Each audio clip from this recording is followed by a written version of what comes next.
Welcome to Occultist Radio, radio for the higher self, with your hosts, Vicky Adams and Jymie Darling.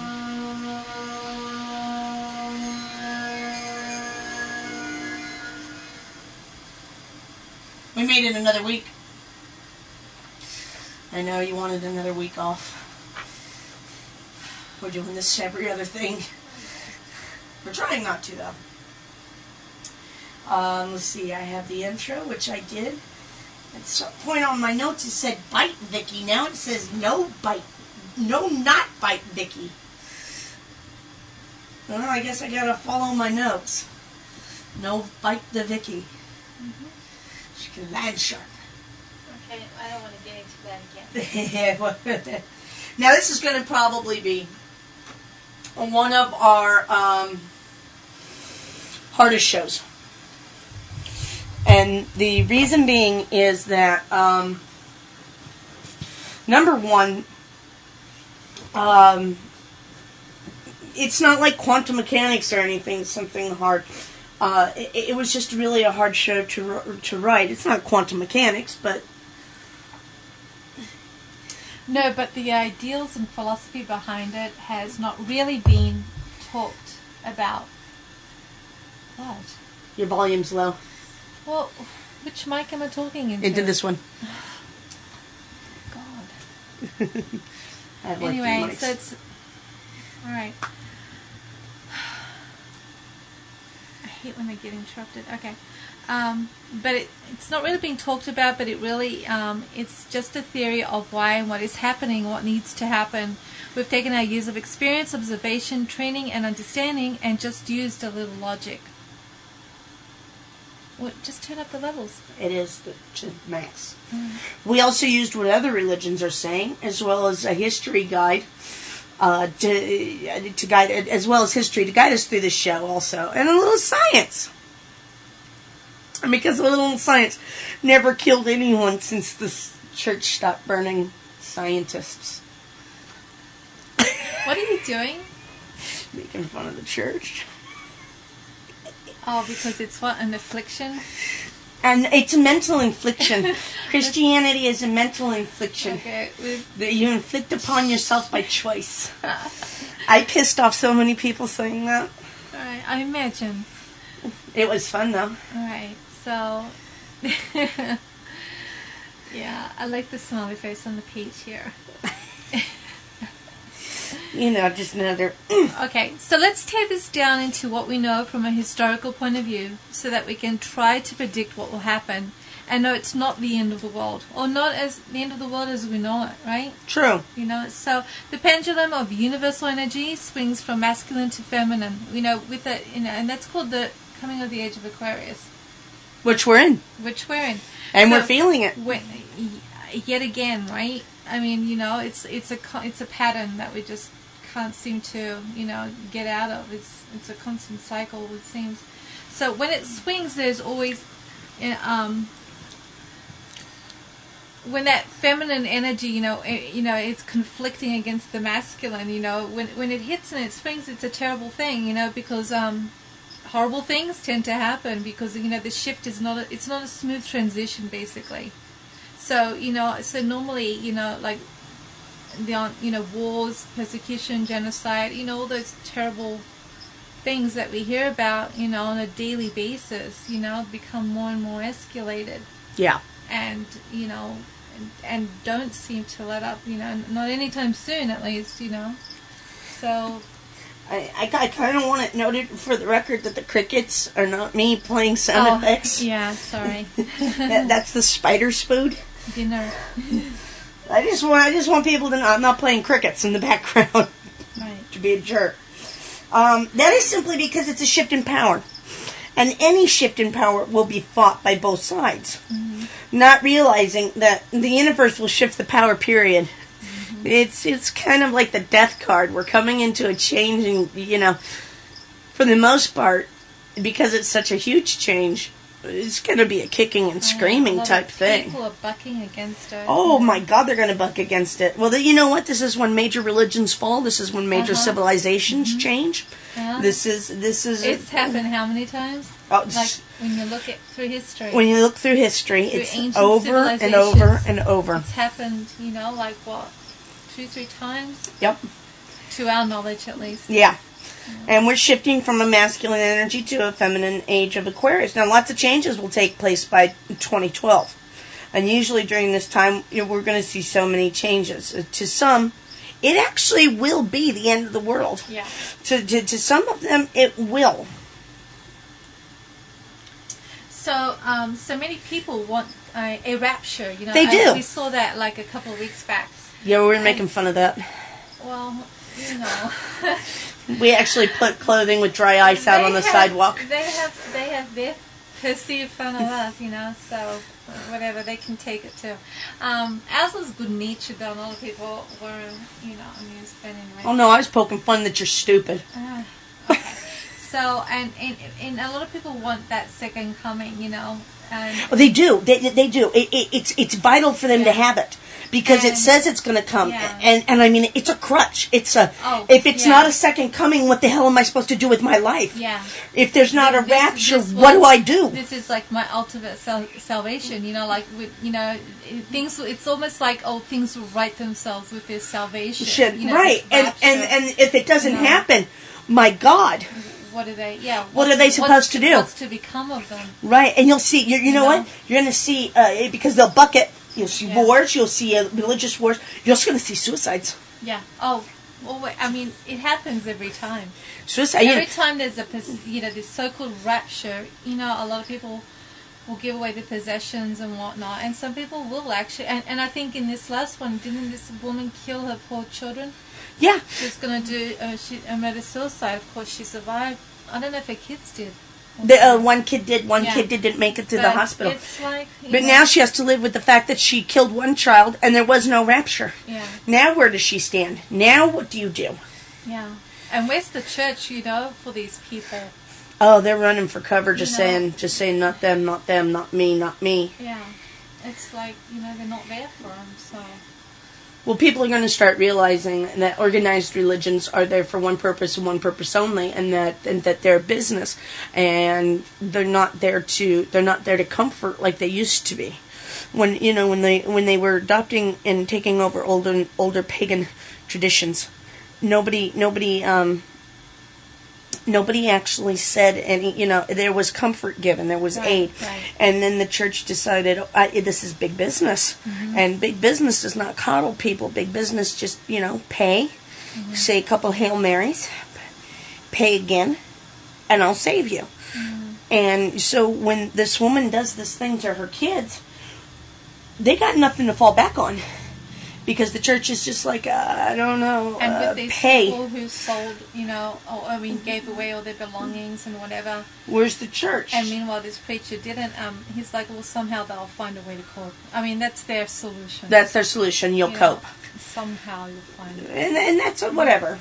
That's up to people, I suppose, right? So, and as most of the major religions, the masculine one, and often oppress women and gays, right? They oppress lots of groups. And others that do not fit into, this is like the Iowa cornfield way of living. Basically middle America. Yeah, if you're not middle America, corn-fed. These things will fall. But the thing is, not without a fight. So it begins with the macho man religions, basically fighting each other over who has the right macho man, whose lifestyle is the correct lifestyle, Oh, we're gonna see forced lifestyles already. You saw what was it? Tracy Morgan. Tracy Morgan made a joke, and he said this week, and I don't think he's funny anyway. Tracy Morgan is. He's an SNL idiot. He's a comedian on TV. He's not funny. He's from SNL, and people actually don't find him funny. The lowest IQ points find him funny. I mean, his whole gig is playing retarded. Yeah, and he said, if my son were gay, I would stab the N in the heart. Right. I mean, I use the N word, but and here's the thing: stab him through the heart. I mean, the people on the news stories, instead of making it, my God, did you say you were going to stab your son? Yeah. They made it all about, well, that's fine, it's free speech, and besides, if gays don't want to be picked on, gays shouldn't be gay, and Leviticus says, and I went on that, and I said, you haven't, and somebody said, it's a mental infliction that they inflict by choice, and I said, well, so is Christianity. Oh my God, did I start a fight on Yahoo. Somebody came on and said, did you just call Christianity a mental infliction? I said, well, if you'd like, I can call it a mental disease. Is it an infliction or affliction? I don't know. Which one I was saying infliction because you're doing it to yourself. Right. And then I said, well, you can call it a mental disease, but I don't think. I said, but it can be cured because through years of therapy and drugs. Uh-huh. And the guy goes, what is wrong with you? I said, what is wrong with you people? The guy said he would stab his son. I don't think that's funny. You want to pick on a group of people, fine, but I don't think stabbing your kid is funny. Not in this day of age. What was that example you used, like with the KKK? Oh yeah, if I went up there and I started telling black jokes and stuff like that, I said the NAACP would come down on me. I said, and I actually got a little racy on the board on Yahoo News Stories. I said, it wasn't too long ago that that Tracy Morgan would be tied up to the back of a truck, dragged down a dirt road, and hung from a tree. And that was condoned by the church. And I said, by God-fearing, church-going, upright citizens. Yeah, went to church on Sunday. And I said, so don't tell me your Bible. People up to kill. How is this? So don't tell me about your damn Bible and how gays are wrong in the Bible, because it wasn't too long ago that we could hang blacks from trees, and the Bible said it was fine because they could quote the Bible where it said it was good enough to do that. I can't even think of where they found that in the Bible. I can't find where they say that. Oh, it's in Leviticus. Man will not lay down with another man. But Leviticus. No, as far as burning or hanging black people. That was the chosen. Oh man, how God created man in his image. Yeah, in his image, and since God is perceived as being white, then blacks are not in his image, and therefore they're not as human as whites are. Oh, and it went through the whole thing, and I said, what if I got up there and told him a joke about hanging a Mexican and hitting him like a piñata to see if candy comes out? I said, none of you people would, because I'm white, I said, all of you people would have like this big hysterical hissy fit. And it would be about hate speeches, and it would be about it would be about a whole bunch of things other than, no, God said it's wrong. People would be like, that's wrong, that's hate speech, you're a racist, that blah, blah, blah, blah, blah, blah, blah, blah, blah. But he says he's going to stab his son if he ever turned gay, and he uses a racist term, and everybody is either A, protecting his free speech, which hate speech is not free, and two, you're talking about stabbing your kid. What is wrong with you? Mm-hmm. You know what I mean? And it's becoming, it's really polarizing. But then again, they're polarizing. I'm really bad with my Bible references. Who was it that was supposed to stab his son? Abraham was supposed to stab his son for Jesus and for God, and God just told him at the very last minute, stop, I just wanted you to prove that you loved me. Yeah. That was it. And here's the thing, it is, you can find a quote from the Old Testament to the New Testament, from King James to the Standard Bible, or whatever you want to make up, or how you want to translate it, because a lot of it's written very vaguely, just like the old occult books are. But you know what? We're polarizing, and we're seeing it. We're seeing the polarization coming. Right. You see it. You see the groups being polarized. Right. You're watching people go, no, this isn't right. No, I'm not. I won't. No, no. Mm-hmm. And it's which Bible is the most true to the original writings? The transliterated Aramaic Bible, and you can still get that on Amazon. And that. The film, what was the film with, was it Patricia Cat? Stigmata. Stigmata. The church went, I don't know if you recall, but the church went up in arms when that movie came out, because it was quoting Aramaic text.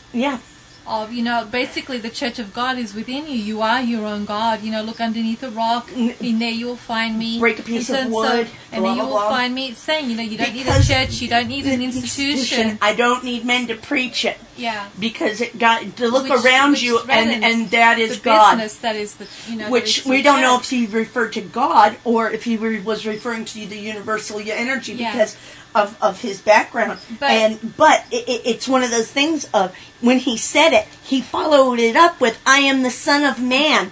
Therefore, I am the Son of God. Right. There's in the new Bibles, they leave out this therefore. That's a very important word. Yeah. Therefore, I am the Son of God. Which we all are. We're all the children of God. And we're all gods. And we're all gods in the same token. In the same token. When talking God, we're just talking as a concept. We're not referring to the Christian. Yeah, it's the concept or the theology. Yeah. Of it. And it's so much. It's so much. You know what I mean? The oppression by groups of people who do not even understand why they hate. Only that some masculine run theology tells them to. How ridiculous have we become? We call for a revolution, but then the communists and socialists step in with propaganda and lead you into a worse oppression. So yes, there will be an end of the world. Yes, there's going to be a big war. Yeah, there's going to be a revolution. There has to be a revolution. We can't keep going the way we are. There will be an end of the world as we know it. And at first it will be difficult, bloody, and at times terrifying. Mm-hmm. It always has been. It's always shown that in history. Right. But change is bound to happen regardless, and it's better to be in a place to accept it and be enlightened so that you can survive it. When people are faced with massive changes, especially when they are not flexible, there's always a big hoo-ha, There is a hoo-ha. Huge, huge ruckus. Tonight we want to talk about this in the alchemy of the soul and mind, that one should reach as civilization shifts through this major change. Remember, this is just what we have seen and believe And as with most theories, some will agree with us while others will not. So you can take it as you want it. Yeah. And utilize what you will and, disregard what, doesn't jive with you, basically. But yeah. When we come back from the break, I'm just going to play a small song so that we can get ourselves organized. Right. And then we'll come back, and we're really going to start taking into account. Plus, we'll be on the, soon we will be, it's after the next break that we actually go on to the photo. Never mind. We will be using the Ustream tonight. At some point, yeah. Yeah. It's actually broadcasting just one photo, but no sound. Yeah, you hit play, but you'll play the sound, you'll play the commercial.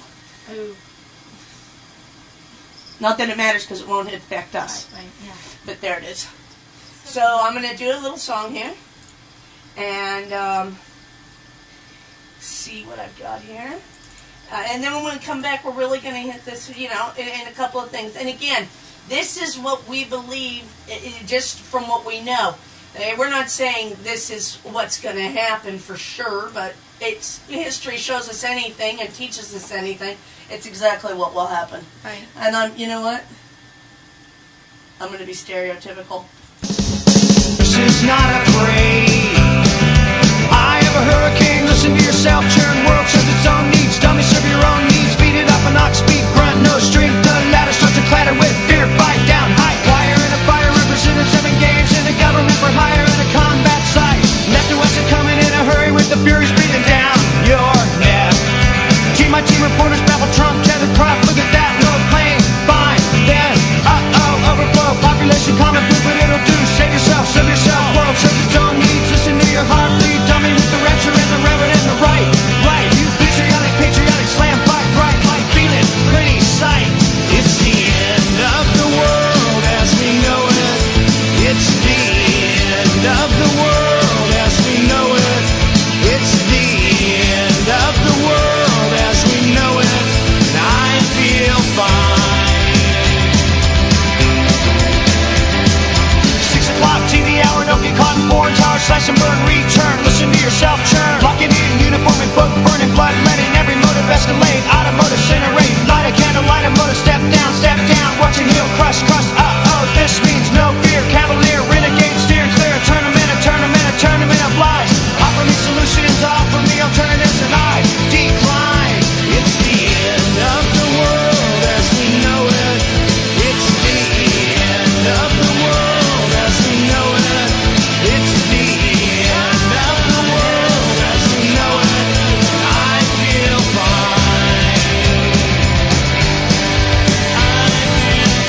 Mr. Banks' birthday party, cheesecake, jelly bean, boom. You symbiotic, patriotic, slam button, that's right.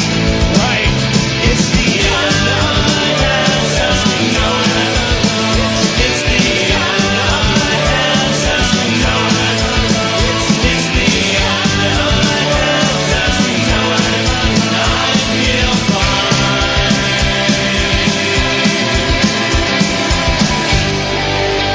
I feel fine. It's the end of the world as we know it. It's the end of the world as we know it. It's the end of the world as we know it. And I feel fine. It's the end of the world as we know it. It's the end of the world as we know it. It's the end of the world as we know it. And I feel fine. It's the end of the world as we know it. It's the end of the world as we know it. It's the end of the world as we know it. And I feel fine.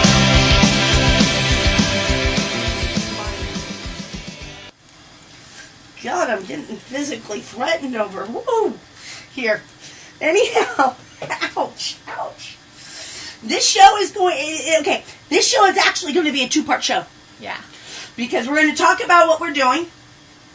And go ahead and turn on your Ustream because we actually are going to do the Ustream in like a few seconds.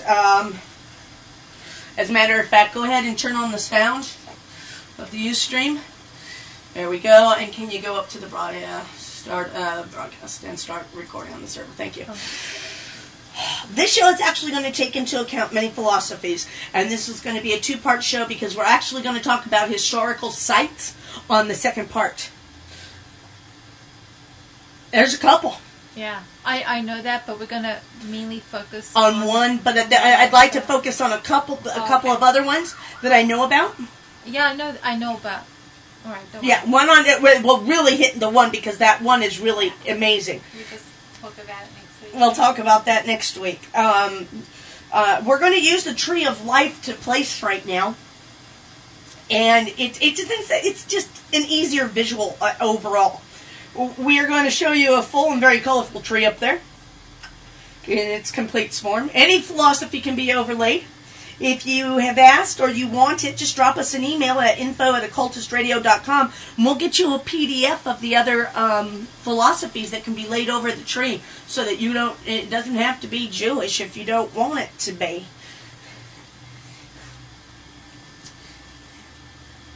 Okay. Are we doing that one? Yep, it's on our... So, right, so if you look there's another visual that's just come up. And this is just the plain tree showing 2 worlds, Kether and Malkuth. But let's change these worlds. Now let's see if they're there. You change the words. Screw Kether and Malkuth. Let's call it what it is. Yeah. Now we have the non-enlightened and the enlightened. And that's really what it is on the tree. Right. And everything stands in Malkuth at first, but you always have to touch back to it consistently, as it is your grounding point and gives you an idea of reality of what is happening in the outside world. It's also the 4 elements. Exactly. So, you know?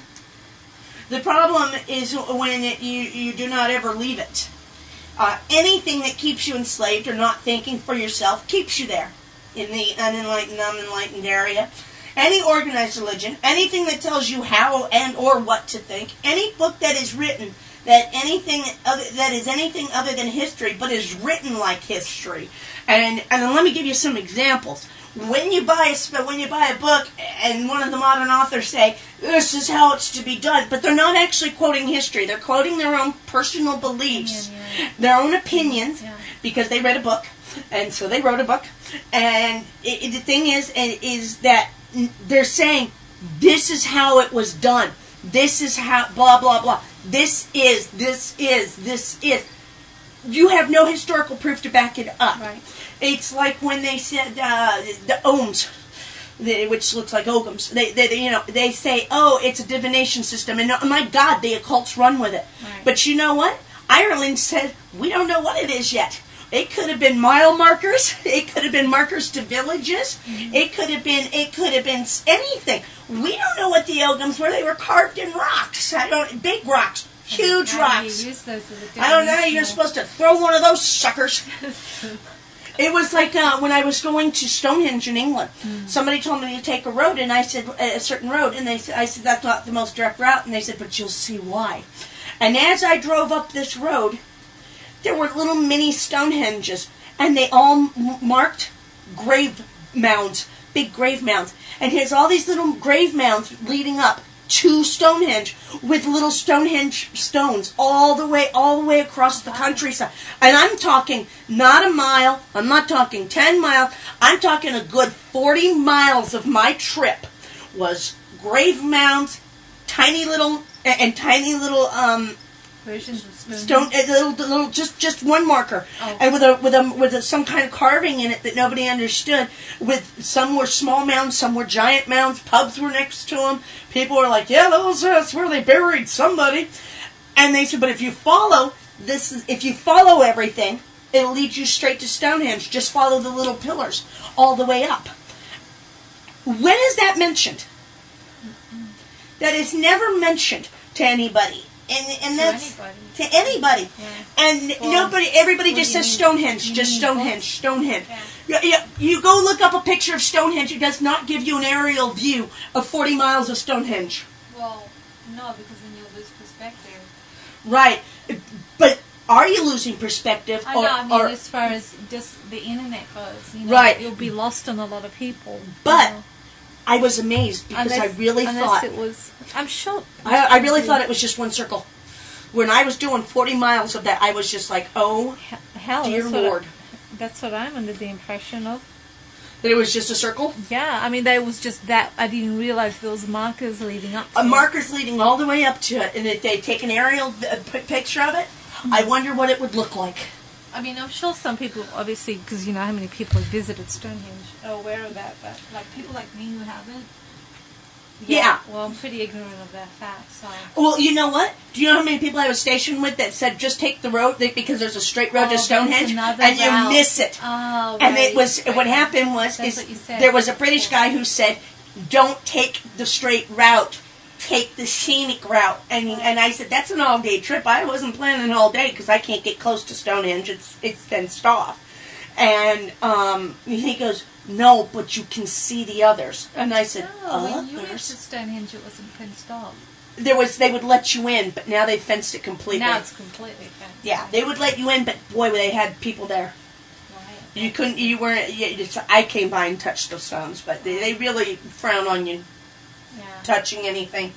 But it was really something because nobody knows that. Nobody knew that fact unless some little old man told you to take a strange route. And here's the thing: he goes, you can pub hop all the way up because with every mount is a pub, and the pub has been there since it was a shack. Must have been their houses that were buried there, and they've been made into pubs.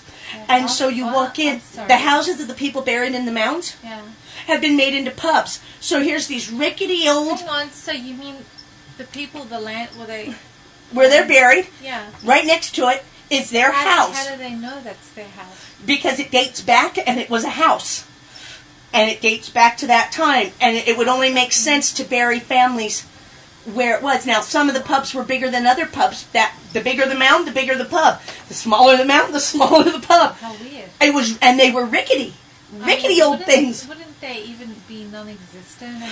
You could see where they touched up some stuff, but man, no, it'd rain and it would come right through the roof on you. There was holes. Oh wow! It would say they were keeping it the way it was, and they served you well water. About thousands of years. How could anything even be standing? Still standing. Wood? Well, no. Most of it was a foundation of stone. Oh, okay. So the roofs were like thatch and wood, and they fixed those. So those obviously replaced those, but wow. Yeah. Yeah, and of course it was rickety, and you walked in and it was like you got your pint, you walked outside. Oh. Because they had benches outside for you to sit. In other words, they didn't want you sitting inside just in case it came down on your head. Yeah, exactly. That doesn't seem practical. I think at one time before they built the big road, it was the only road to Stonehenge, and that was a lot of money for them because all of the tourists. And then they built the big road that goes.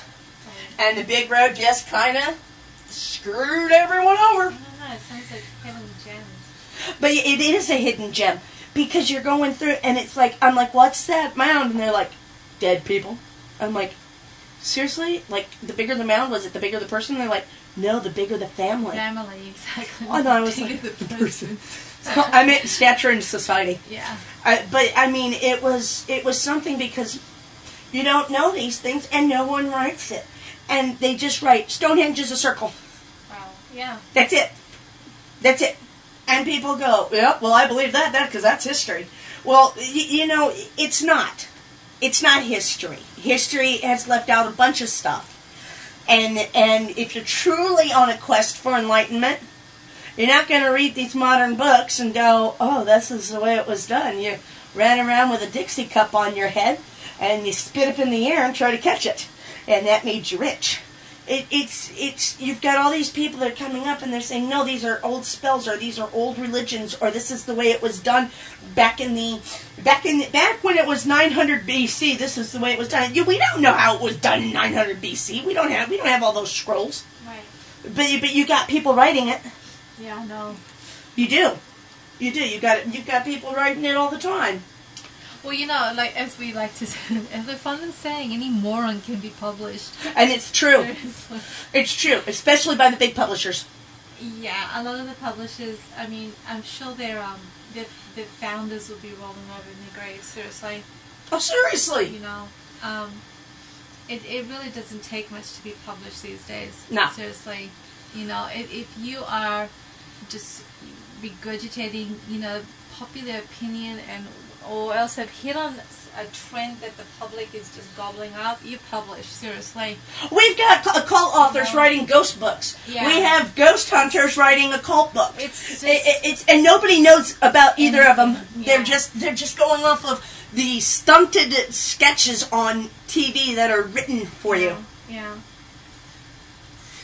But anyway, there actually have been two very strong influences in keeping you in Malkuth. First and foremost, organized religions and the need to control, and secondly, greed. Now, greed plays into all of it, basically. All of it. So, the organized religions are greedy. I mean, and the publishers are greedy. The publishers are greedy.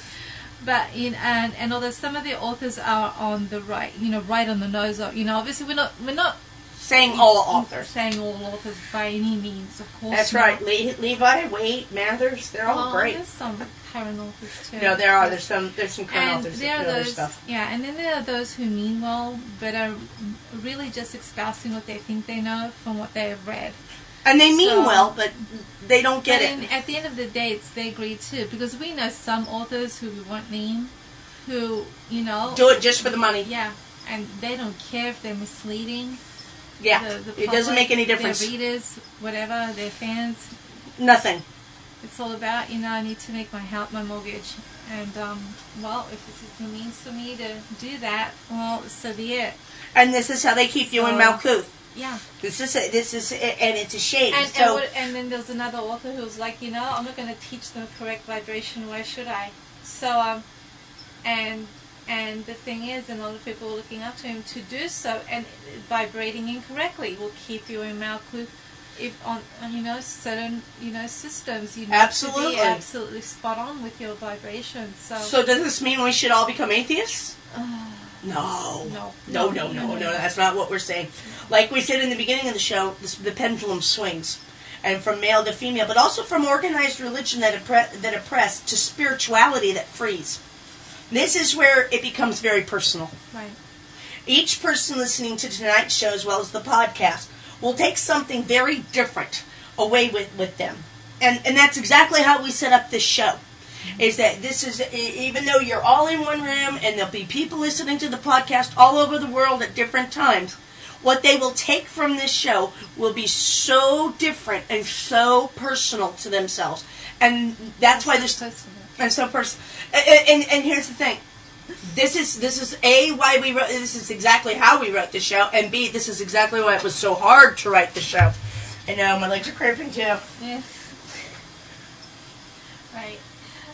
When people are allowed their spirituality, when that form of belief and practice supersedes all other organized religions, there is a freedom and peace that follows. Always in always. history. The minute you allow the people to worship the way they want to, and not tell them how, and threaten them, and put fear in them, and doubt and guilt. Fear, doubt, and guilt. My God, the freedom and the peace that follows is amazing. Until the pendulum swings back the other way. And without the need to fight over religion or what laws should be allowed because of some fairy tale religion tells you so, equally sets in. Intolerance subsides. Almost every age of Aquarius has brought with it major changes. I think that the more we do not learn our lessons, the harder the swing hits everyone. I think so. Oh, I think the swing hits harder and harder. And it doesn't seem like we've learnt anything. Because we don't write it down in history. At least the majority. I mean... Well, because most people... You know what? You ask most people about World War II and they don't even know what the hell it is. They're like, I don't know, Pearl Harbor. You say World War I to an American and they go, ugh. Yeah, it's because this country wasn't really involved in World War I. Doesn't matter. It's important in history to learn like, about... Australia, and we know World War I really well. Right. But and we should know World War I too because history... We should know all our worlds. We really need to be We need to be educated because if... Okay, a nun... Here we go. My penguin... My beloved penguin... My beloved nun, Sister Maureen, my beloved Sister Maureen, once told me when I was in 3rd grade, oh, darling Jymie, darling, if you don't learn the history, you're doomed to repeat it over and over. She goes, so don't be so dumb and learn your history. Because I didn't want to learn history, and then she smacked me over she smacked me on the shoulder with the book, and she goes, you just big dumb your whole life. She goes, you end up in damn wars, and of course I ended up in a damn war. And she goes, for the love, she goes, if everybody would listen to just one thing, don't worry about the Middle East. They always fight. That's what they live for. Right. They'll worry about China. She goes, because if we went 1 for 1, she goes, counting the cowards that will run out of the country, she goes, we'll be a wasteland.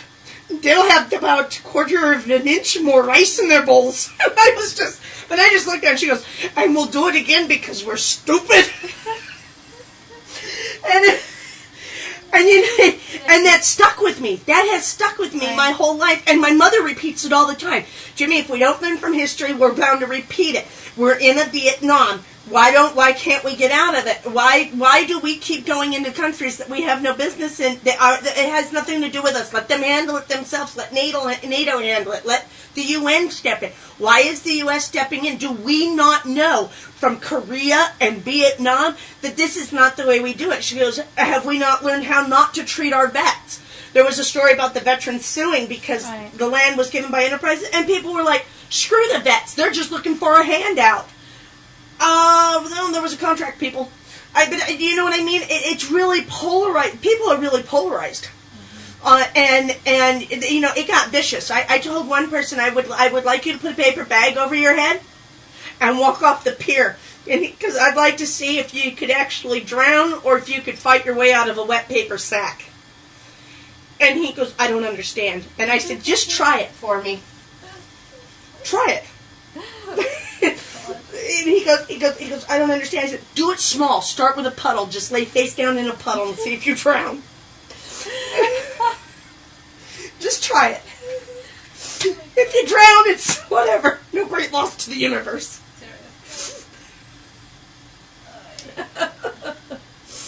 Oh. Okay, so blah blah. Where were we? I guess the last thing I said was fairy tale religion. Intelligence style, equality sets in. So intolerance subsides. Almost every age of Aquarius has brought with it major changes. I think that the more we do not learn our lessons, the harder this swing hits everyone. So I guess I repeated all that, right? So right now it's going to hit hard as mankind is truly, we believe, de-evolving into a give-me generation. Oh my God. Give it to me for free. And I earned it by being born. You know what I mean? Such an ugly thing. How many times have we seen it? I'm so tired of people with their freaking handout. Gimme because I was born. I deserve a cheaper college education. I deserve free this. I deserve free that. Why do I have to pay tax? Why do I have to pay for my college education? Why do I have to pay? Why are we raising rates? Let's all just revolt. There should be free college for everyone. That's right, because then a college degree is no different than a high school diploma, and you'll have PhDs flipping burgers. It's look, I even told my son because I was mad at him. The world needs ditch diggers too. It's sad that you're going to be one if you don't stop it, because he's not turning in his homework. And he's smart, and I was like, it's a shame he'll be one of the ditch diggers, but the world needs ditch diggers too. And he got mad at me. He cussed me out that day. But it really is a gimme generation. Look at my cousin. Yeah, whatever. She actually believes she earned the house. But it's just not going to that stuff. It's an ugly thing, but you've got a whole generation of give-me's. Yeah. With a generation working hard, right. with the older generation of baby boomers and hippies that are in the same mindset of free everything. And so you've got really, you know what, a sandwich of fighting. I find it amusing that a lot of people who were thought they were socialists is quickly realizing that they're not. Yeah. Lately. They're realizing, no, I'm not a socialist. This is wrong. Yeah, this is not working. Look, everything was yeah. This is not working out. Now, the first thing that we must learn, that we must begin to realize, is that everything comes with a polar opposite.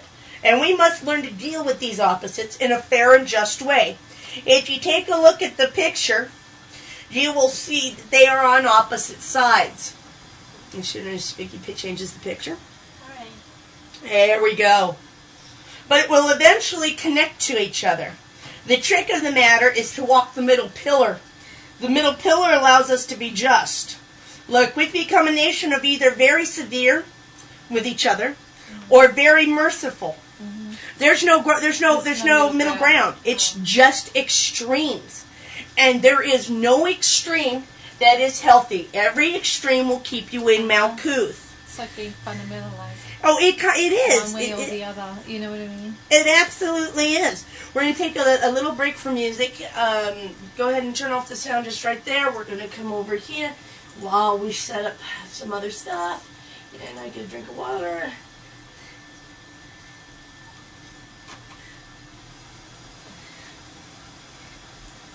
You don't have anything lined up? Okay, come on now. You gonna give me that, huh? Oh my God! You clapped your hands at me. Mm-hmm. Okay. Yeah, you know what? I'm gonna find some. Don't you worry about it. I found that chill divine, some silken moment goes on forever, and we're leaving broken hearts behind.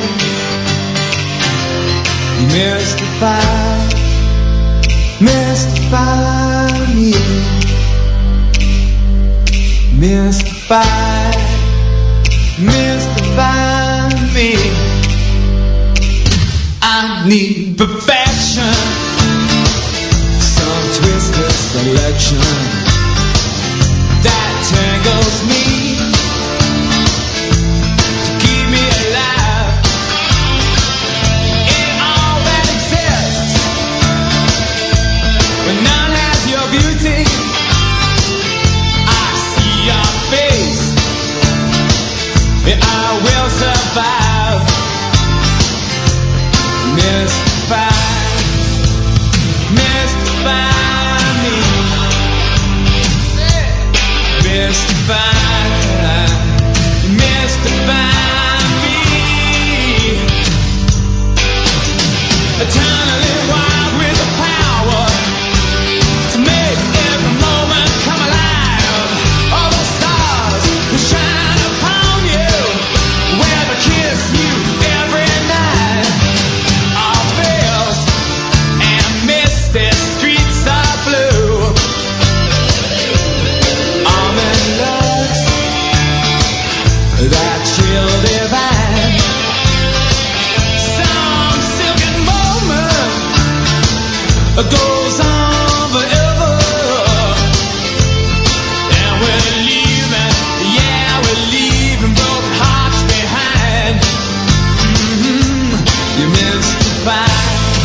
Welcome back to Occultist Radio. Go ahead and turn the sound back on to the Ustream. We'll be going back over there too. Radio for the Higher Self. Don't forget that you can catch all our episodes for free at occultistradio.podomatic.com and on iTunes. Occultist Radio is brought to you by the nation's oldest occult store, Panpipe's Magical Marketplace, located in the heart of Hollywood, and at panpipes.com. Also, we have Facebook fan pages for both the radio station and the store. Feel free to join. Now that the advertising section is over, now that we've paid our sponsors, We've paid them. or now that we've given our sponsor what they paid for. Okay, so on this next graphic right here. There we go. Alright, there is a set of Louder. what? Louder. I'm loud. Okay, there's a couple new triangles, newly placed triangles in that graphic there. So one of the most important things to actually look at is the fact that each side, both mercy and severity, lock into the middle. Isn't that something? Yeah, in balance and polarity. Yeah, absolutely. Every one of the triangles locked to the middle. Mm-hmm. And there's other important parts too. Right. I'll let you do it. Okay, let's take a look at the first triangle. The very top. No, Bottom. Sorry. It's also interesting that the first two triangles point down into the middle part. Well, the top one points up. Well, the top one points up, showing that one must be balanced before learning each side, basically. One has to stay grounded before, and then go. I wish I had my pointer could. Yeah, I know, right? So the laser pointer on the Ustream. I know you're doing it with your mouse. I'm moving my mouse, and nobody can see what I'm doing. Damn it. Otherwise, you are cruelty with beauty or a doormat. You are. You're either. Yeah, it is. It's cruelty without beauty or a doormat. Yeah. So there's one that we've marked. Oops.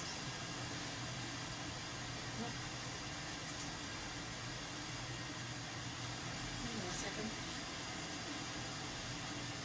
Yeah, go to the next photo. I don't see it. Foundation. The self. Oh, okay. That's yourself? Yeah. Okay. This is where you begin. I thought it was written on there when you did the graphic. I thought I saw it written on there. And so I'm like, where is it? Ah. Okay. So on the foundation of the self, this is where you begin to have a sense of being, of who you are. And you need to sort out what is truly you and what has been placed upon you. The mask that you wear on a daily basis. This is where you work with the moon. And in the tarot, the moon means deception, as most people know. So it's time for you to stop deceiving even yourself.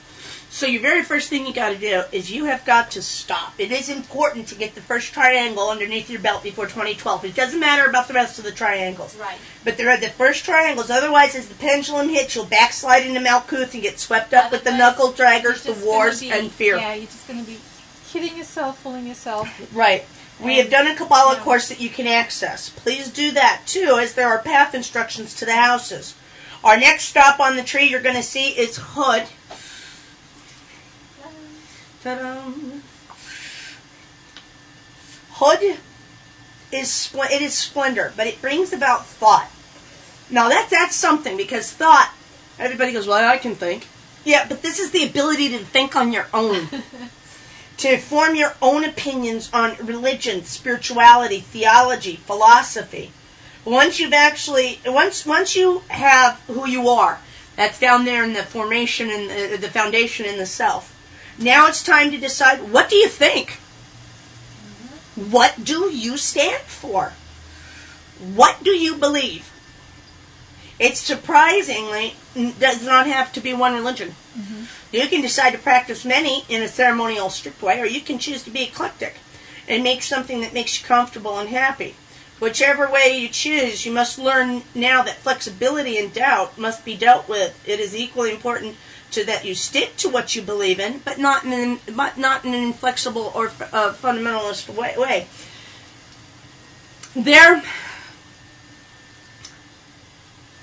I've been asked why I get so passionate about certain things, and it has to do with when I look out on the street, especially at night at the clubs when they're going, and I get so upset at the people. I just want to go out there and shake them. Because they're dragging their knuckles across the sidewalk. You should hear them at night. And they don't get it. The sounds that come out of them. It sounds like I'm in a jungle. Their actions. They swing off our gate like animals. They do. And I get so upset. Screeching. It's like, wow. And all I can think of is, there's the few out there, and they're not catching enough good teachers. Yeah. And they're going to get swept up with these people. And here's the thing. What if some of these people actually heard this show and you could actually reach someone and they wouldn't be a knuckle dragger? Then what? Do you know what I mean? Because right now, you know what? Whoever we're reaching, get the first triangle underneath your thing. And here's underneath your belt. And here's the thing. There's a joke. There's a joke about heaven and hell. A pagan dies and he ends up in hell. I think most people have heard this one. And well, I'm going to tell it because it shows the inflexibility. And the pagan goes, my God, I was wrong this whole time. And the devil comes jogging over in a tennis suit, and he goes, yeah, you'll get used to the heat here. Just go sit underneath a tree. You can have all the women you want. They'll bring you whatever you want to drink. When you acclimate or you have any questions, I'm going to be over there playing some tennis. You know, you want to join me? Come on. Just right over there. If you need anything, just let someone know. Okay, bye. And he jogs right back off. All of a sudden, the sky turns black and it crackles up, and the sky opens up, and the ground opens up, and the pagan jumps to his feet, and down falls a guy screaming, and the ground swallows him up. And the pagan guy goes running over to Satan, and he goes, what was that? He goes, oh, that was a Christian. They wouldn't have it any other way. And stay flexible in your belief system. Somebody asked me today, if you can see in both worlds in voodoo, then you can see heaven and hell. And then I said, heaven and hell is a Christian belief. It's a concept, and it's not what pagans believe. And I'd be surprised how many people come in and they go, well, I don't want to do black magic, I'm afraid of hell. Well, first of all, there's no hell. It's going to be what you make of it. But we have to get our minds out from this programming. Yeah. We have to, and I told somebody, I said, there are deprogrammers for Christianity, for cults like this. And they said, we are not a cult. And I get them so riled up, and it is so much fun to play with them. Right. Because you can just rattle their cages so easily. You just have to touch their cage. They go nuts. It's a cult, and they go. And I think they get a little unnerved by it because it shakes them. Because I'm hitting close to the bone. And they're like, what do you mean? You know what I mean? Right. And so now you got to think. Okay, I know who I am. Now I've got my beliefs. Right. Now you've got to hold on to this. The next person that walks up to you that says, I believe this. If it makes sense, fine, but don't go, oh, well, then I'll follow that. Right. Or somebody comes up and says, that's not that philosophy's wrong. That philosophy's flawed. Why is it flawed? It's flawed to you. It's not flawed to anybody else. What the hell's wrong with you? That's great. It's flawed to you. Don't practice it. Right. You know how many times people have told you, why are you practicing voodoo? That's such a flawed religion, and you're not black. I said, well, then I don't suggest that you do the voodoo then. And they're like, and they just look at me. And then they're like, look, if you would just do, and he said, you'd be better at Celtic magic. And I said, don't tell me what I'd be better at. Did I really say that? Yeah. Somebody today told me that. They said, how come you don't do Celtic magic? What makes and I said, you'd be better at Celtic magic. I said, I'm good at voodoo. I want to do voodoo. And they're like, why? Enjoy voodoo. I said, because I enjoy it. And they said, why? And I said, because I can kill you. Because it resonates. And they just looked at me, and that was the end of the conversation. I like it that. ended, yeah. I like that, because I can kill you. Because I can kill you. That stop that kind of conversation short. Yeah. Let's stop the conversation real short. I'll kill you. Well, now you know the trick. Right. When they start talking stupid, just go, because I can kill you. Okay, so on the next graphic, right there. See, I try to do good things. My triangles are a little wonky. Your triangles are all slightly askew, but that's fine. So the next house, you'll see on the triangle nutsack, which is Victory. Did you say nutsack? Nutsack. Nutsack. Yeah. Sorry. It's like Beavis and Butthead. You know what? I would never say that if you weren't around. Okay, so Ren and Stimpy. you're just a bad influence. I'm a bad influence all around. So it is the experience of emotional bliss that allows you to set your mind free and to see with clarity. It is this clarity that allows you to be comfortable in your skin no matter what. It is at this point that one can see the harmony of all things. And the final step in allowing yourself to walk in the middle of severity and mercy, in the middle pillar right there. Knowing and understanding when to wield which one and how much of each one. That is the most important part. How much of each one, to learn to temper yourself to become just. Yeah. The most important thing to do is to finish the first triangle. Not only does it unfold yourself, it rebuilds yourself, connecting to a higher self, connecting to the universal energy, but it also does one other thing. At this point, you are allowed to fully experience what you are manifesting in your life, as well as taking charge of what you are manifesting. After this achievement, the rest becomes easy. You will not be conned by false prophets and fake teachers and gypsies that prey on you. It is this triangle of people that will survive. Look, the prophecies are not entirely wrong. They're not. There's going to be war. There's going to be death. But afterward, and suicides. But afterwards, it's going to be peaceful. And history's shown us this, a time of greatness, when all scientific discoveries are truly made in leaps and bounds, because organized archaic beliefs are gone. Mm-hmm. Let's suppression. Oh my God! Of science by archaic beliefs. Yeah, we can't make medical leaps. We can't make scientific leaps because because we don't. You're playing God. But what if we are God? Yeah. What if we are God? Yeah, we are God as far as we're concerned. So I can play God. I kill you. Let's take a music break. When we come back, we're going to talk more about the philosophies of we're going to do some things. Let's see. We don't know what we're going to do.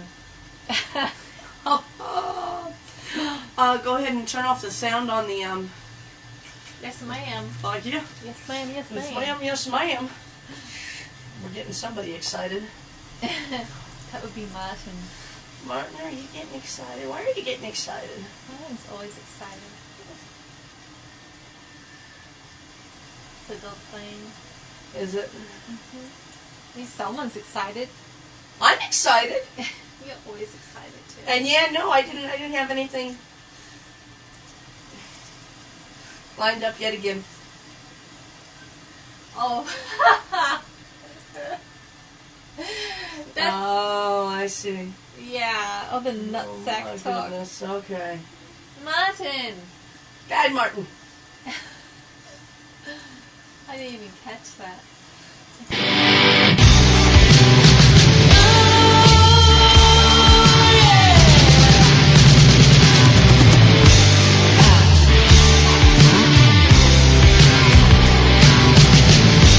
Vicky played guitar, jamming good with Will and Jymie, and the spiders from Mars.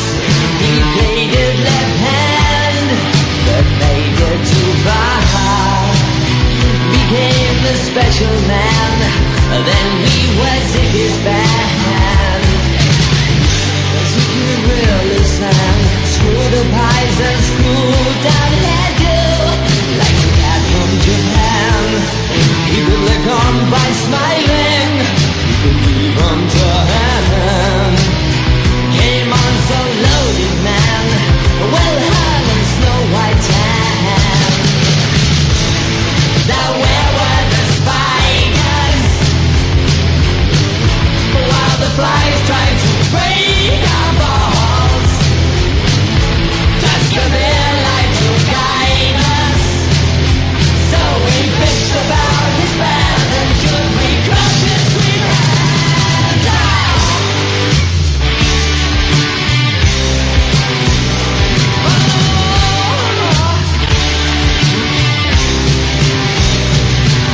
Ziggy played for time, jiving us that we were Bill too. The kids were just crass. He was the mess. With God-given ass. He took it all too far, but boy, could he play guitar. Making love with his ego. Ziggy sucked up into his mind. Like a leper messiah. When the kids had killed the man, I had to break up the band.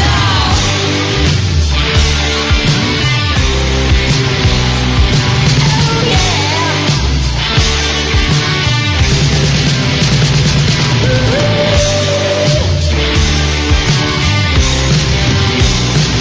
Oh yeah.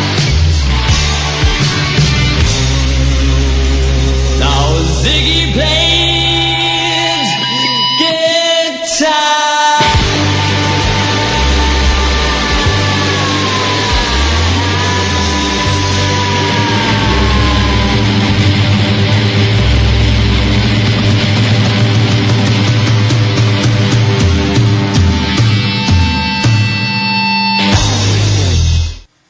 Just on a secondary note, you have God-given ass. I'll tell you something Oh right my now. God! I can't believe you said that on air. You want me to say something else? No. Oh my God. Oh my God. Oh my God. You Oh my called? God. Huh? You called? No, not you. The other one. What other God is there? There are plenty. Alright. So, okay. Let's discuss a little bit of problems. What were you just saying last before we went on break? Because, you know, the leaps and bounds We're talking in about the science discoveries. and the discoveries, but then we've got other things that are working against us too. So the other problem is false teachers and prophets, and of course, a couple of weeks back, one was Yeah, right on the Oh, TV. Tell you something though, it made a great photograph thing. Yeah, photo op. Okay, this is where it becomes, quite disgusting. Calling themselves masters and promising you the first triangle, knowing they cannot give that to you, as only you can. I'm allowed. Right there, that's good level. This is where it becomes not only discouraging, but it could perhaps stop you in your tracks, or worse, keep you in Malkuth like a bunch of crabs in a bucket. And what for? They need the worship, they need the adoration, they need the power, they need for you to believe what their belief basically, just to validate them. And They the do. whole lot of them, seriously. Yeah. That's why they become frightened when you buck against it. You shake them up. So if they are truly masters, they would have finished the first triangle, and therefore need no further validation. No need for power or adoration. No, a true teacher teaches and then steps back. But then the ego is such a Funny thing. Such a funny little thing. It is, but if you reach, because even some people, I think, could master that first triangle, but they could. But once they hit that bliss, but there's warnings on there about egotistical and arrogance on the path. I'm just saying as an example. I know, but on the path, it does say, watch out for arrogance and pride, Right. and they're not watching at Right. that. Remember when we did the show and we put up the big tree? Right. And the big tree showed in red? Right. What you weren't supposed to do? Yeah. They fell into they got husked. You have a chance of being husked at any time going up the tree because you're not being careful and you're not watching what you're doing. And you but get what these. About the teachers that are setting people on their correct path? Yet it's their own personal little. I don't know if I want to call it their downfall. They're not husked, but they're kind of on that fine line where ego can become destructive. They're just addicted to. They like that. What if it feeds a higher purpose for others? I think every teacher has to have an ego stroke. Yeah, but I'm talking a bit more insatiable. I know what you're talking about. Yeah, do you know what I mean? I think it's rare, but it does. It could happen, but I'd be really careful because they're walking such a fine line that tightrope will break. Yeah, I think pretty soon, I guess it will supersede all. Well, yeah, because a true teacher actually teaches and then steps back and allows the student to grow, but always remains accessible if you need them. You know what? Those are the teachers that become envious of their students, right? A true teacher will automatically get adoration, but it'll make them humble, almost uncomfortable with it. Exactly. That is because a true teacher is not about how many titles they have, how many books they have written with their name splashed on it. It's about the information and learning that they give. It's not about them. They take pride that the student grows, even if it's in a philosophy that the teacher is not fond of. They take pride that their students can think on their own and are not carbon copies of the teacher. Right.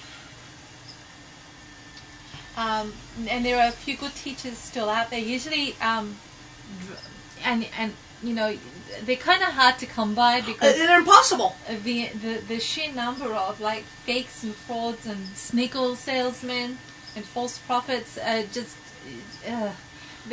you more than likely come across them first. It's difficult to wade through all that muck, find a true gem of a teacher, but they are out there. They are. But right now, if you can get your foundation, if you can create your first triangle, you'll be able to weed through the sea of garbage that has popped up in the last 10 years or so. And it is important because there are so many people who have broken away from organized and oppressive religions, philosophies, and teachers. And they are searching, but so lost that they want to be empowered and they want to be educated. And they are looking for spirituality, their spirituality. And it's just sad because they keep hitting these spiritual criminals. They're spiritual criminals. Spiritually corrupt, I don't know. They really are. They're spiritual criminals.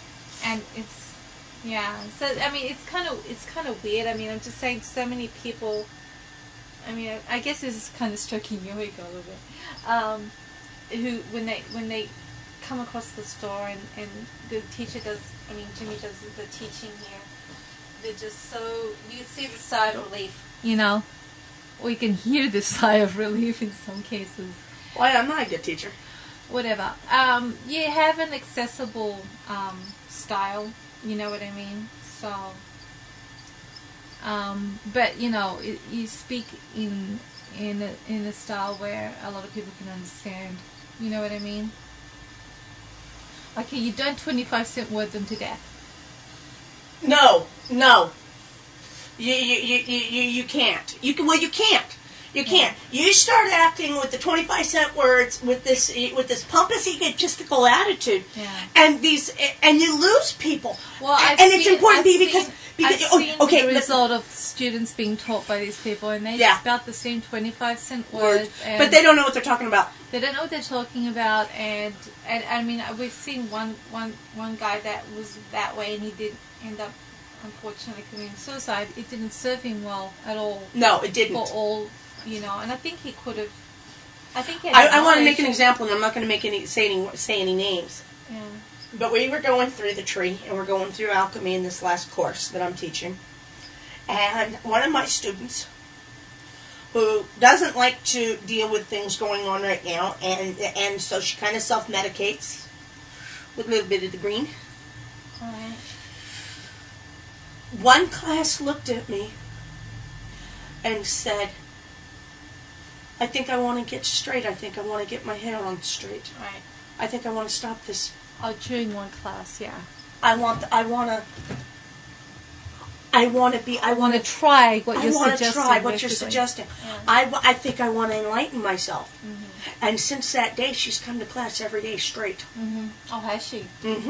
Ever since then, she hasn't. No, doing it at the break. No, she's coming completely straight. She's keeping herself. So what does she say now? She's seeing more clear. She sees a lot more clearly. She's asking better questions. She's putting things together. And it was something because you sit and you say, gosh, you can't reach anyone. You can't reach anyone. You can't reach anyone. Well, you can. I didn't say that. Well, and I can reach people, but I'm saying, look, I reach a handful of people, and I've got a street full of knuckle draggers. Crap. And you know what?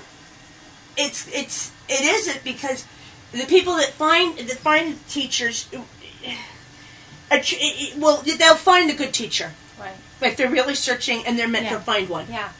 I guess. Because I've had, we've PR'd it to death to where I had people that you had to kick out of class. Right.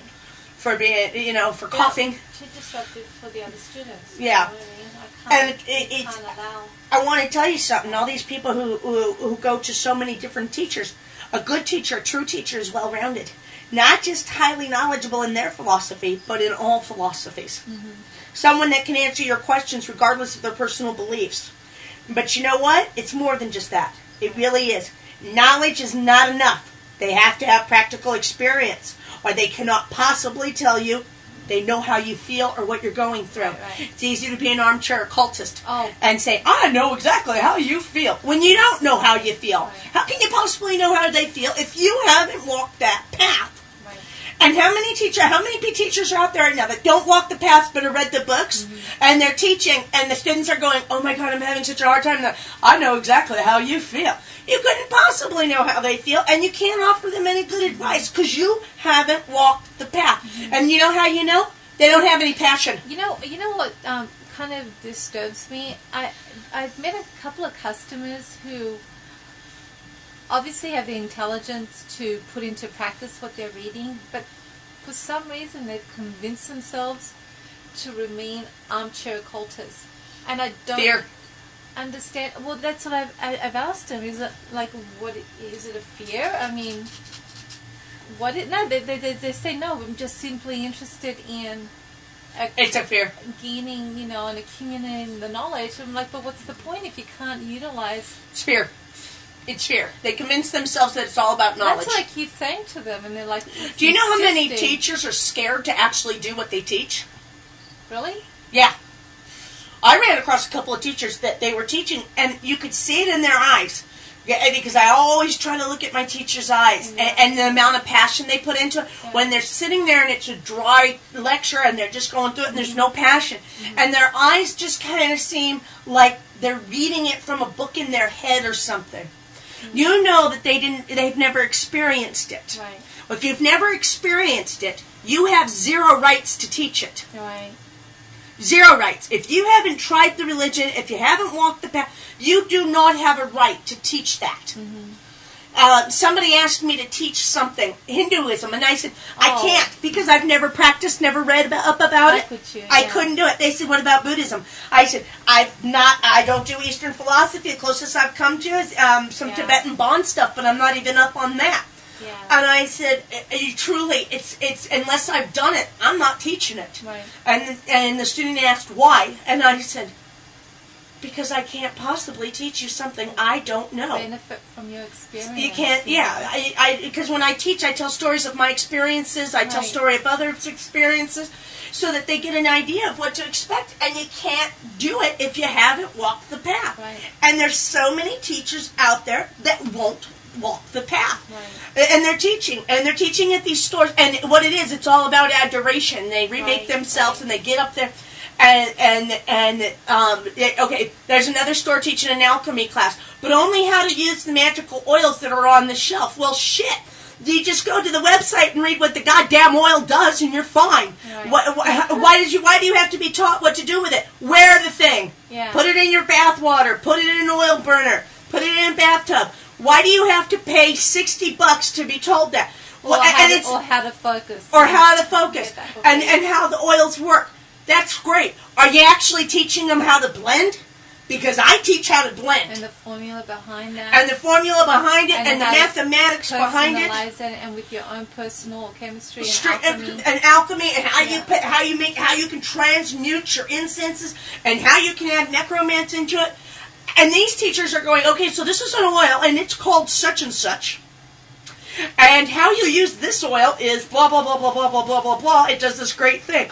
So it would be like me going over to the shelves and just grabbing every one of our oils off the shelf to try to sell whichever one resonated with the student, instead of making the student build their own oil, which is what we make the students do. And this class was so big that we actually you had to come out and help me at the formulary. This alchemy class is really, really popular.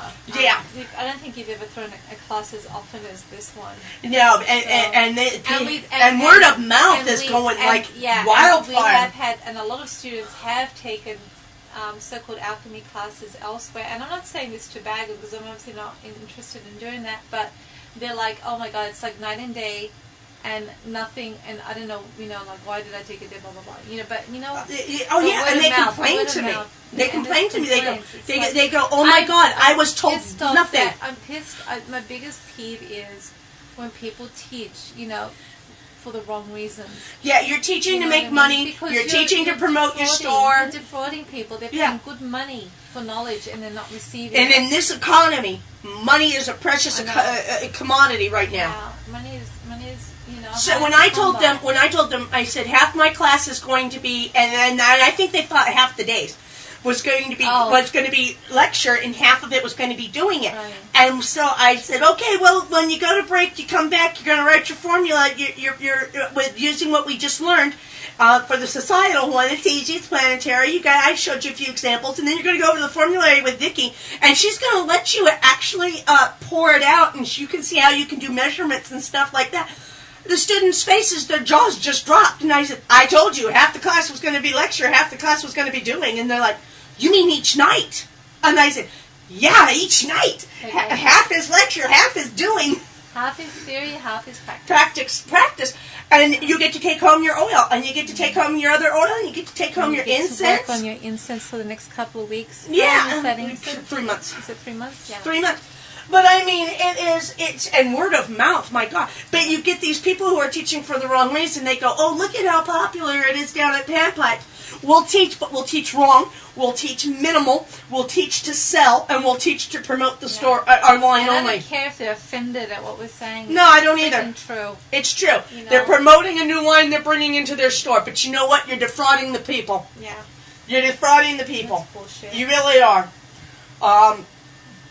You know what? A true teacher must have already reached the third triangle, and that brings it down, the third triangle, all the way up there past Kether. Right?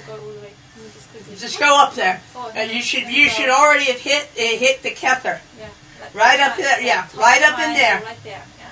That top triangle should be where you have reached. A true teacher should have. That brings it down to a handful of people. And they won't blow their own horns. And they won't be in front of thousands of people with a PR agent. They wait for you to find them. And then they go, and then they know when to go away and let the students spread their wings. You have anything to add to that? No. Pretty much. About right? Yeah. When we return, we're actually going to talk about that fire and air and earth and water that's up there on the elements. On the elements. Go just one short song, because One more song? One more song. You have something lined up? That's when you're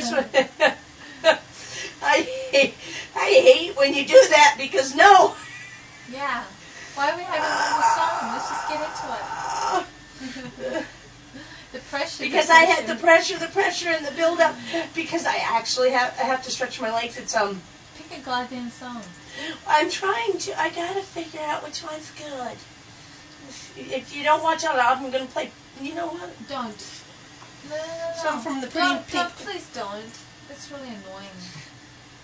Nobody wants to hear that throwback 80s stuff.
Now, this is not, when working the tree, regardless of your philosophy, you work alchemy. And now this is not normal alchemy of the tree itself. No. No. No. No. No. It is the alchemy of you in the tree. That's what makes it different. And this is where teachers fail. Because they just do the alchemy of the tree. Oh, well, where do you fit in?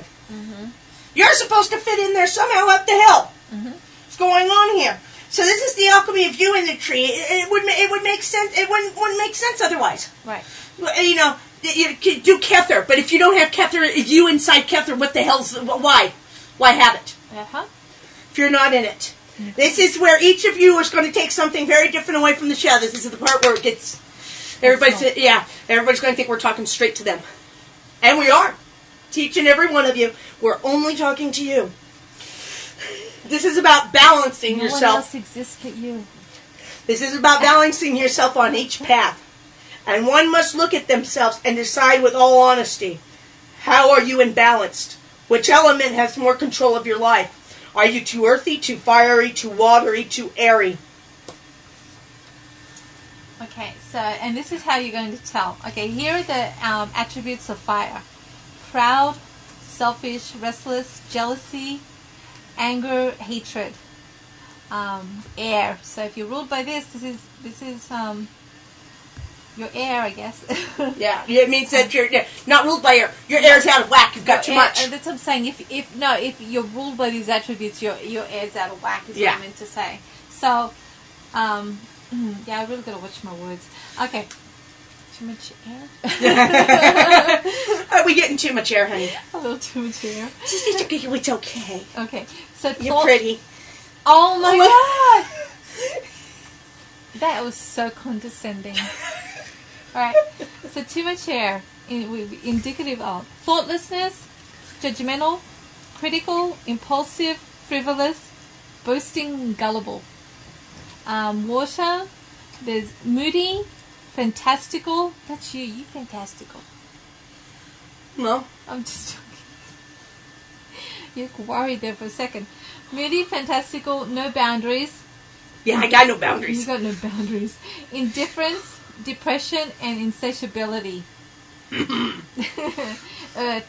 Stubbornness, possessiveness, unimaginative, dull, stress, anxiety, inability to change, greed, and laziness. I want to just interject real quick. Yeah. People, you're going to have something in each one of those lists. And I promise you. It's there on the Ustream. And it's there on the Ustream for you to look at. You're going to have something on each one of those lists. Because it's the one that's got the most. Right. It's the one that's overtaking the other ones. Most people have a pretty good inkling of what their most is. Yeah. So once you've decided which column has the contains the most of those attributes that you possess, or that you're affected by, that is the element that is overtaking the others. We are made of all four elements. So when they're in perfect balance, we are in perfect balance. And that's important. Yeah, and each path will show you a new out of sync element. Now we're going to go ahead and stop the broadcast.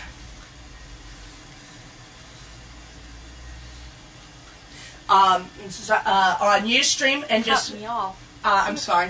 On Ustream, we're going to stop broadcasting. All right, so we're going to end this right now. Just turn off the sound. I know. Do me a favor, though. Yeah. Just say stop recording, but not stop broadcasting. That way, if they're still writing, you have to type all that in there. Yeah, what should I call it? Just go 2012 Alchemy, okay, so that I know where to grab it from. Yeah, I'll just keep it up. And occult, just write occult, because it doesn't really matter. Yeah. No, I meant in the tags. Anyway, each time that each path will show you a new out of sync element, and each time you will have to absolutely balance yourself inside that element. What we're going to do is, the Ustream isn't going to have sound anymore, and we've stopped recording, but we haven't stopped broadcasting. Meaning, it's up there in case you still want to keep you're just right.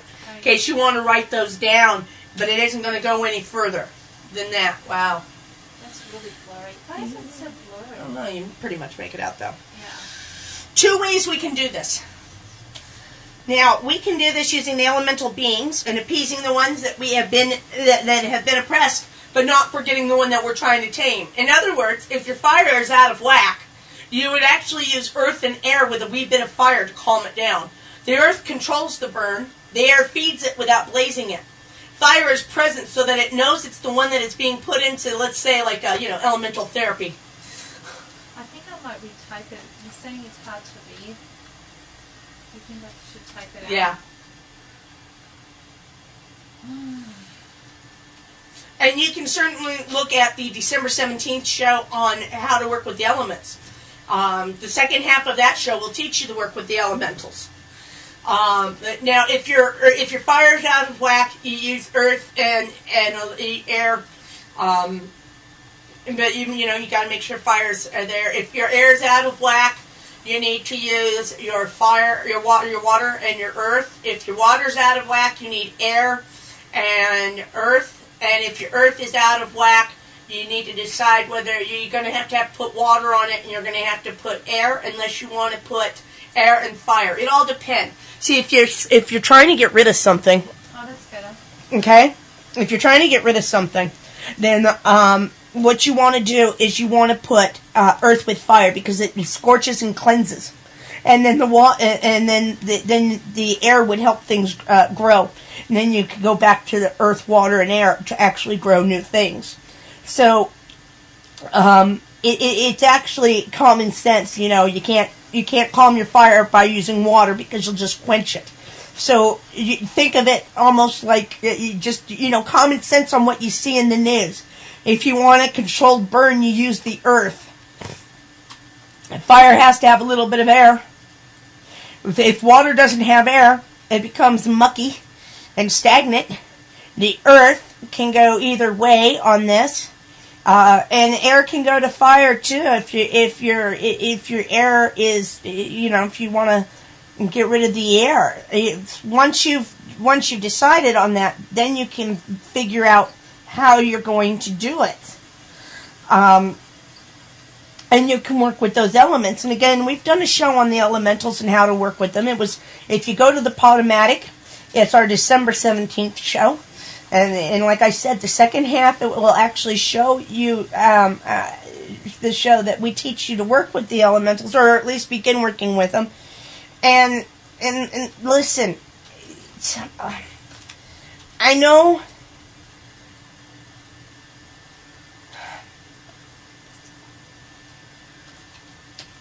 that there are shows out there, and people are running around. And they're screaming about, don't work with the elementals. Look at how dangerous it is. Oh, this isn't a haunting, it's an elemental. That's the new thing. That's the new thing. Yeah, we went from demonology to elemental. The elemental is haunting this. Guys, if you know how to work with the elementals, they're not dangerous. You just have to form a relationship again. We once had a relationship with the elementals. After all, we're all four of them. That kind of made us a god to them. We just forgot how. And the thing of it is come on. Seriously? You can't control something, then don't play with it. It's like the Ghost Hunters shows where they hear a bump and they go running. Well, idiot, if you're scared of ghost hunting, why the hell are you on the show? Asking, can I show me a sign? And it drops a brick and everybody goes, ah, and goes running. God, the elementals can be dangerous if you allow them to. They seriously will. They seriously will. If now the second way. You okay? Yeah. You want me to just keep going? Yeah, I'm almost done. The second way is through alchemy. Now, a classical alchemist can certainly take a look at the list, see each step, and make an oil blend that you can meditate with. If you know how to blend it, you can actually go to our custom section at panpipes.com/buildoil.htm. She's going to put that up there. Oh, shit. Hang on. Oh, God. I'm having trouble reading this Or you can tell us which element that you think you're out of whack on, and we can actually do a custom blend for you. Like you can just choose the don't choose where it says choose the oil. Hang on, what was it typing in? You're typing in panpipe http the whole thing panpipes.com/buildoil.htm.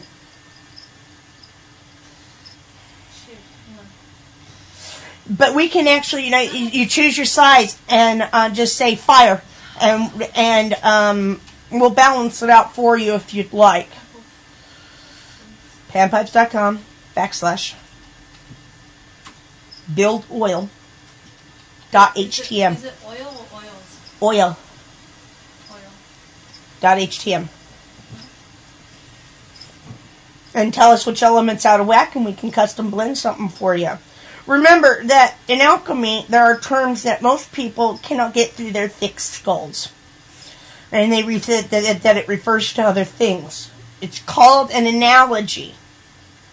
And some teachers are somehow completely and utterly lost on these analogies. Take, for example, a philosopher's stone. That is you. Sick metal to gold? That's your enlightenment. Alchemy is your path to the elixir of life. We have to keep in perspective that a lot of older books only dealt in vague terms, analogies, and more. There is such a movement to be frightened of the elemental beings, from the stunted ghost shows to the big-name investigators who are not occultists and have no clue what they're talking about or doing and saying. Just as long as it looks good in front of a camera, running around like idiots. Chickens with their damn heads cut off. And it shouldn't be that way. Alchemy can get you through the first 3 triangles. Because really the first three triangles, what you're doing is, as you find yourself and you find your thoughts and you get your bliss, you're actually balancing your elementals out. Is what it is. It's, you're becoming a perfect balance of the triangle. You being the foundational earth, while your air, fire, and water, which are really your emotions, become balanced. Balanced. Become the balanced? Okay, if you take a look, I want to make sure that they understand this. Just the way you said it. In the triangle, the first triangle, you've got foundation. Right? You've got foundation. You've got the thought. And you've got bliss. Those really are, if you think about it, to know yourself is fire. Right? Right. Yes. To think is air. Bliss is water. Your earth. So you actually complete the triangle inside you. And so you do this with oils and herbs and alchemy, because what you're trying to do is just balance out those 3 emotions so that they can live in harmony with your earth. Right. So that because your earth, 3 elements. Your 3 elements. So and the 3 elements are the 3 houses on the triangles. Because if you look at it, they deal with the 3 emotions. Right. And that's really what those 3 elements, the 3 elements deal with emotions, and the 1 deals with the self. Right. Do you know what I mean? Yeah, I know what you mean. I'm just looking at the times. Yeah, we may have to end a little early. That's okay, because we do have somewhere to go. Tonight. Go ahead.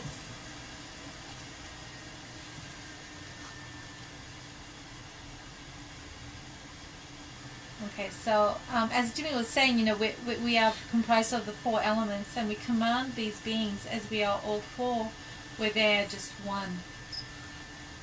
And that's true. Yeah. We actually are all 4 elements. They're just 1. Yeah. They look at us and they're like, wow. Yeah. Because we can combine water and fire together. Exactly. They can't.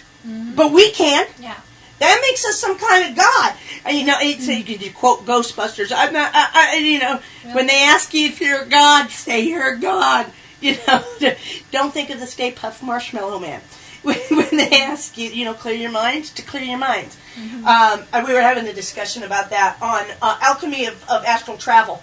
And I said, God, you bring with you what your fears are. Right. And I said, it's like the Stay Puft Marshmallow Man from the Ghostbusters when they said, your biggest, we will create whatever it is you're thinking of. And he said, it is done. And everybody said, I didn't think of anything. And the guy goes, I thought of the Stay Puft Marshmallow Man. Yeah. And these elements, remember, the fear that you bring with you is what they're going to create in front of you.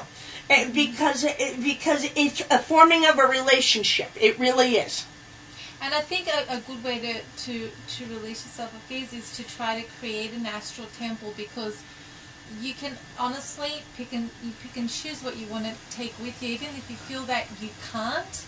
You can. On any other... Again, you take the Stay Puft Marshmallow Man with you. Yeah, in any other ordinary, circumstance, you actually... And on some levels of the astral, you can't. You have to be very careful because... And you'll come across beings or entities, whatever you want to call them, other astral beings who will challenge you. Yeah. On those weaknesses. So maybe if you start working with creating your astral temple, you'll be able to actually manifest, that strength here on this plane as well. And here's the thing.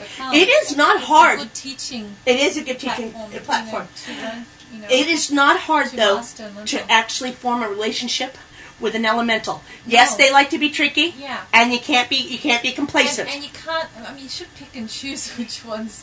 First, but you should start with and most. A little.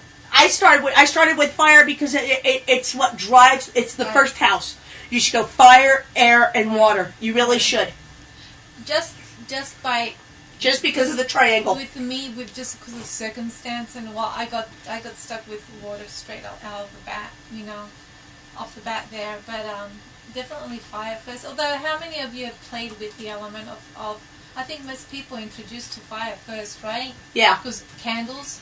Well, not only because of candles, but also because if there was any wise teacher, they knew that you saw it. Yeah. You had to. Yeah, but what I'm saying is, even if it's just by chance, and you're gonna if you're gonna. Well, yeah, because of the candles and all that. Yeah. So, and then water usually, but. Yeah. What? Where are we at?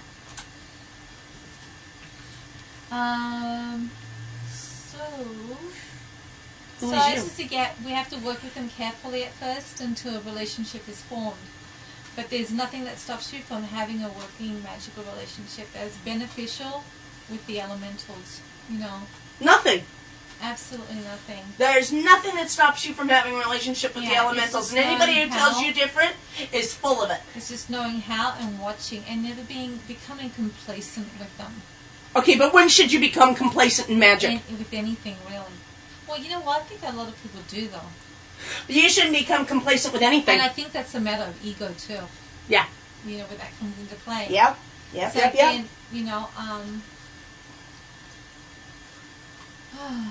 so back in the day when we were in sync with with the elements, earth and all that. It was a matter of survival. Yeah. Back then, you know what I mean. So and we knew how to treat them, and we knew the relationship and how to. In a sense, we had a sense of mastery over them as well. But there was a deep ingrained respect there for both sides. For both sides.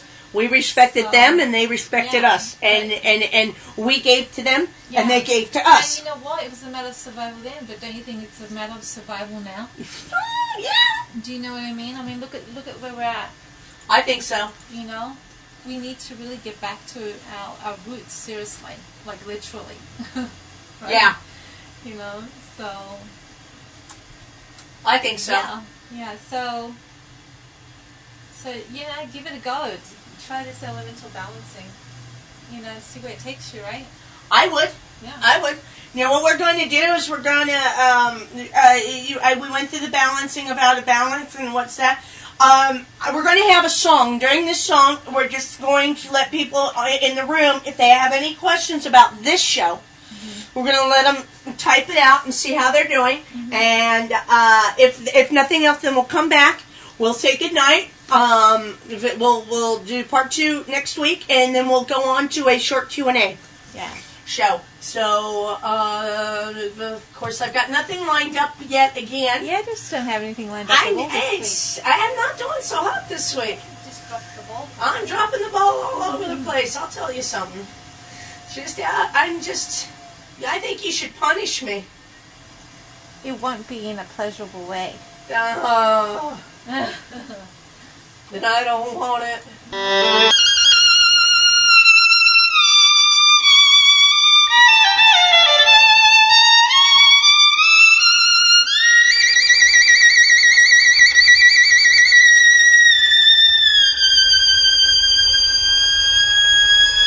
When the devil is too busy and death's a bit too much, they call on me by name, you see, for my special touch.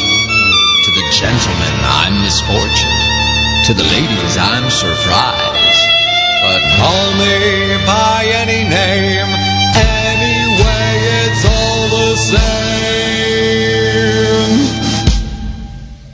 I'm the fly in your soup, I'm the pedal in your shoe, I'm the key beneath your bed, I'm the bump on every head, I'm the heel on which you slip, I'm the pin in every head, I'm the thorn in your side, makes you wriggle and ride. And it's so easy when you're evil. This is the life you see, the devil tips his hat to me. I do it all because I'm evil, and I do it all for free. Your tears are all the pay I'll ever need.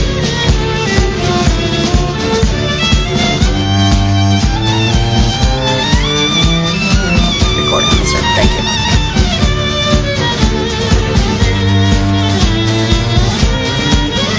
While there's children to make sad, while there's candy to be had, while there's pockets left to pick, while there's grannies left to trip down the stairs, I'll be there. I'll be waiting round the corner. It's a game, I'm glad I'm in it, 'cause there's one phone every minute.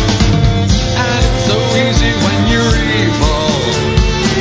This is the life you see, the devil tips his hat to me. I do it all because I'm evil, and I do it all for free. Your tears are all the pay I'll ever need. I pledge my allegiance to all things dark, and I promise on my damned soul to do as I am told. Lord Beelzebub has never seen a soldier quite like me.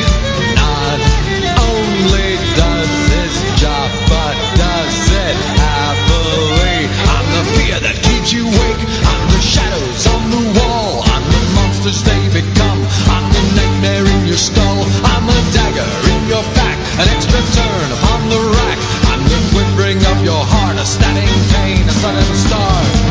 And it's so easy when you're evil. This is the life you see, the devil tips his hat to me. I do it all because I'm evil, and I do it all for free. This show is actually going to take into account many philosophies, and this. And I do it all for free. Your tears are all the pay I'll ever need. And I do it all for free. Your tears are all the pay I'll ever need.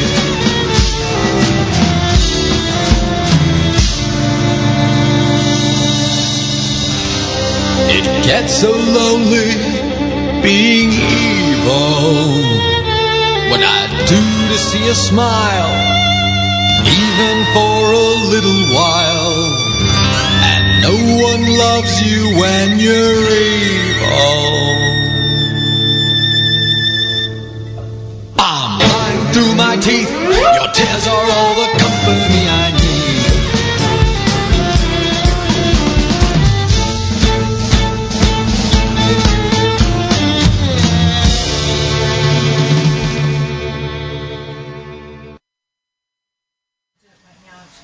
All right. We're back. questions? No. No. No. Okay, well, then we're going to stop this broadcast and open up the open Q&A for anything that you might want to ask us. So, next week is part 2, where we're going to discuss a little bit about some sites and stuff like that. No, well, one site in particular. Which we won't go into. Which we're not, it's going to be a big surprise. Why? Because I Only like because surprises. we always spill our guts constantly. Oh, yeah, there's no What need is to... it that you're doing? This thing keeps swinging. Tighten that metal thing up here. It's doing all sorts of funny things, and I don't want it to do it. There. Okay, tighten down here. Do something. Tighten something. Screw something in. There. All right. So next week it's going to be a big surprise. We're excited about it. And let us go ahead and stop It's this. in Europe, so It's in Europe, we so can't- don't get so too excited. It's not like we can travel here in LA to it, but there are sites, different sites. Anyway, thanks for joining Occultist Radio this week. Hope to see you next week, and we're going to do the Q&A, so just hold tight.